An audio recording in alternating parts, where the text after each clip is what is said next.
Draymond Green turned down his $27.7 million player option earlier this offseason to allow the Warriors perhaps flexibility to pursue someone like LeBron James.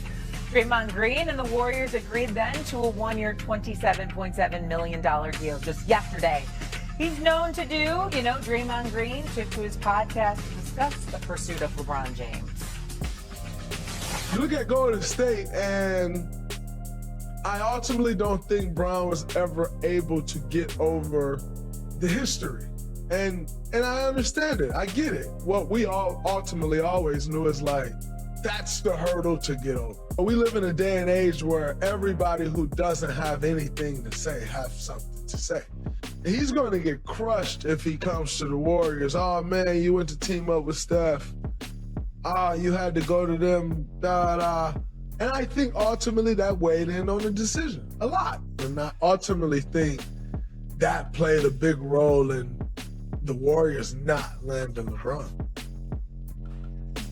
Kendrick Perkins, Brian Windhorst are here with us now on First Take. Hey, Perk, what's your reaction to what Draymond Green thinks about why LeBron didn't go to the Warriors? That he's delusional. That played no part. The history of what they went through and the battles against with Cleveland and Golden State had nothing to do with LeBron James' decision. By the way, let's be real here. LeBron James had one of the greatest comebacks in NBA history, down 3-1 against the Golden State Warriors, okay? Let me highlight that. But on top of that, LeBron James just chose one of the best landing spots that he actually could go and compete for a title.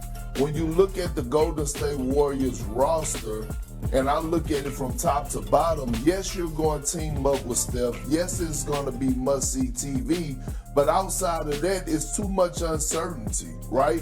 When you think about Kristaps Porzingis and his health issues, when you look at old man Al Horford, although he's in phenomenal shape, and then when you think about Jimmy Butler, we don't know what Jimmy Butler is going to look like when he returns from an ACL injury.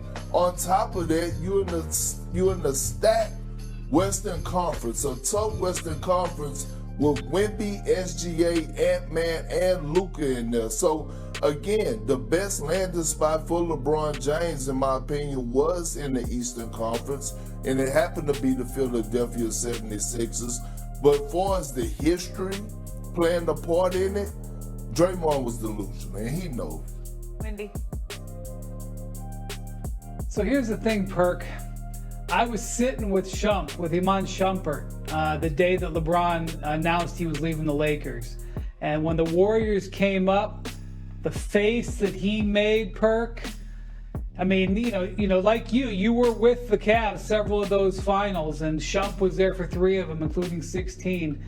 Shump did not like the idea of LeBron going to the Warriors. So I think Draymond is maybe partially right. At the end of the day, Perk, I'm going to be on your side here.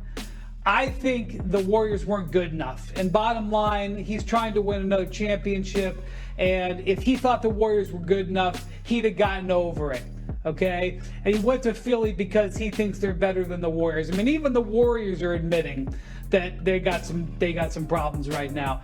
But I do think that the scars from the Kevin Durant thing, everybody emerged from that situation scarred. The Warriors guys, Durant, lots of people take shots at them for that, even though I will defend KD on that till I'm out of this chair because I know how hard it was to beat that 17 Cavs team. But whatever.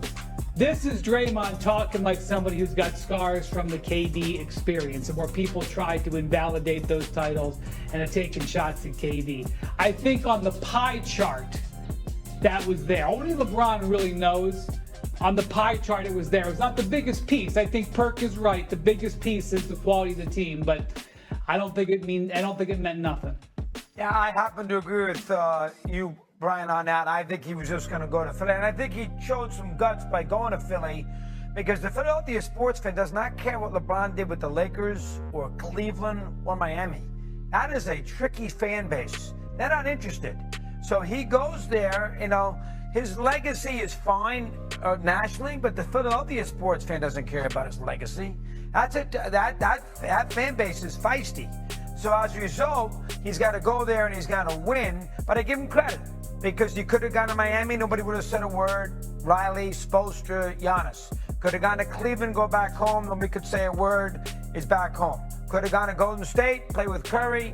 Nobody would have said a word if he goes play with Curry. I wouldn't have said anything if he went to Curry. And I don't think the history of the Cleveland Golden State series had anything to do with it.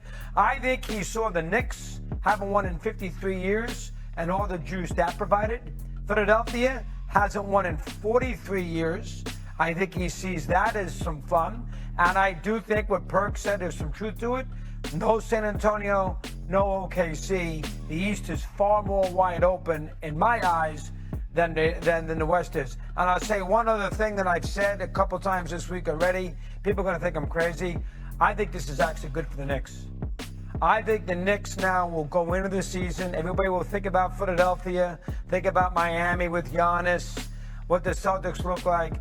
And the Knicks like to play with a little chip on their shoulder. And it's almost like they're going to be a forgotten NBA champion. And I think that's going to make them be very alert early. I think LeBron 80 miles away, big rival, Jaylen Brown there too. I think that actually helps the Knicks. So I think LeBron did the right thing. I didn't need 3.5 weeks waiting for it, but I think LeBron did the right thing.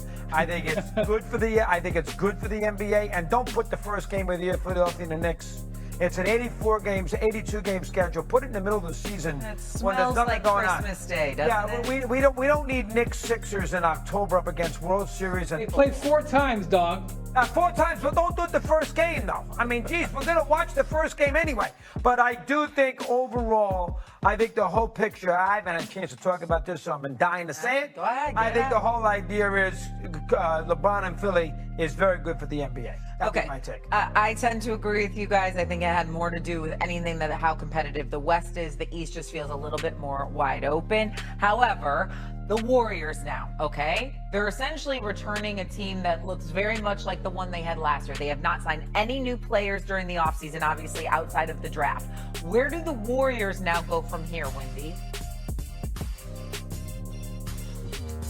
They go play their 82 games.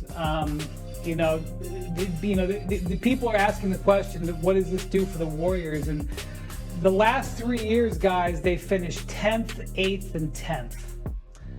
This is not a change to their situation. And adding one player that they were able to get, I mean, the reason LeBron was an impact player was that he was going to be on the minimum, and they could have added him to their team. They are big game hunting. And look, this is like fishing, I guess. I'm not a fisherman, but I hear about it. I read about it. You sit there and with the line in the water, and they've got a big piece of bait there, and they're trying to get somebody to take it. And it's an extraordinarily unsatisfying feeling to sit there with your bait in the water, and you go for Giannis, and you go for Jaylen Brown, and you go for LeBron, and you go for Anthony Davis, and you'll go for who's ever next, and you keep getting told no. As I assume it is when you're fishing and you sit there for hours and get nothing. But that is their pathway forward. And I'll just say this. I've said it again. It is something to keep an eye on. I don't think it's going to make me excited if I'm a Warriors fan. If Steph Curry is willing to